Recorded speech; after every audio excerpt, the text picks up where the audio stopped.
হোৱাৰ কিমান দিন হ'ল? প্ৰায় আজি 3-4 বছৰ হ'ল।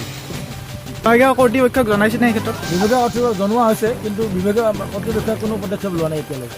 আপুনি এজন বিজেপি কৰ্মী, এই ক্ষেত্ৰত বিজেপি চৰকাৰে একো ভূমিকা লোৱা নাই কিয়? নাই, আমাৰ চৰকাৰে ভূমিকা লৈছে যথেষ্ট, কিন্তু আমাৰ ইয়াত যিবিলাক মানে দায়িত্বশীল ব্যক্তি আছে তেওঁলোকে হয়তো তেওঁলোকৰ হেমাহিৰ কাৰণে ৰাস্তাটো হোৱা নাই। আমাৰ চৰকাৰে এই ক্ষেত্ৰত যথেষ্ট ভূমিকা লৈছে আৰু যথেষ্ট অৰ্থ বা টকা পইচা দিছে, টাউন কমিটিকো দিছে, কিন্তু বিভাগীয় কৰ্তৃপক্ষই এই সংক্ৰান্তত আমাৰ ৰাস্তাটোৰ ক্ষেত্ৰত বিভিন্ন পদক্ষেপ লোৱা নাই।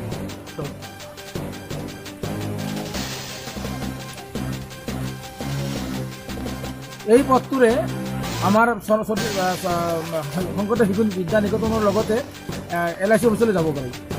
ইমান ব্যস্ততাপূৰ্ণ পথটো এনে দুৰ্গতি হোৱাৰ ক্ষেত্ৰত আপুনি কি ক'ব? মই বিভাগীয় কৰ্তৃপক্ষক এইটোৱে জনাওঁ যে ৰাস্তাটো অতি সোনকালে মানে গুৰুত্ব সহকাৰে লৈ ৰাস্তাটো মেৰামতি কৰাৰ লগতে ৰাস্তাটো যেন নতুনকৈ সজায়, আমি তাৰ বিভাগীয় কৰ্তৃপক্ষক আবেদন জনাইছোঁ।